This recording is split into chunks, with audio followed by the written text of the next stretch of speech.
Баянауыл ауданында Сұлтанмахмұт Торайғыров атындағы республикалық көркемсөз оқуларының конкурсы өтті. Игі шараны облыстың мәдениет тілдерді дамыту және архивісі басқармасы ұйымдастырды.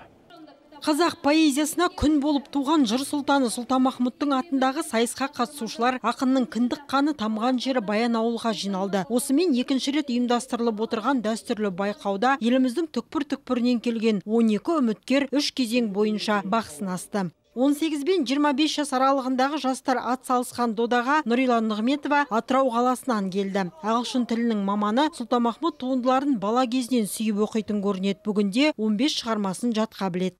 Бір бүтін кірсіз киім кигенім жоқ. Туғаннан міне шықтым. Талай жасқа өкпемнен барады күзгі суық. Бір жағынан қыштып беттер буып. Қандай болмасын, өнердің аты өнер, ол шығуы керек, дамуы керек. Ішінде тынып жатса, ол ешқайда шыға алмайды. Сұлтанмахмұт Торайғыровтың шығармашылығына жалпы бұрыннан таныс, өзіме қатты ұнайды.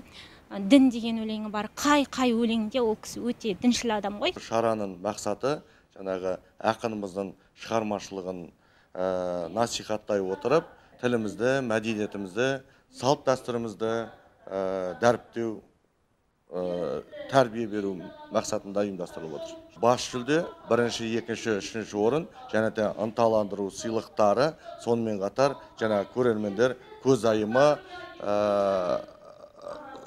номинациясы бар. Бас жүлде көлемін айтатын болсақ, 200 мың теңге. Байқау нәтижесі бойынша бас жүлдені Ақмола облысынан келген Нұрлан Қыстаубаев қанжығасына байлады. Барлық қатысушыларға арнайы дипломдар, алғыс хаттар мен ақшалай сертификаттар табысталды. Гүлсара Мәлікова, Дәулет Қошқарбаев, Ертіс ақпарат, Баянауыл ауданынан.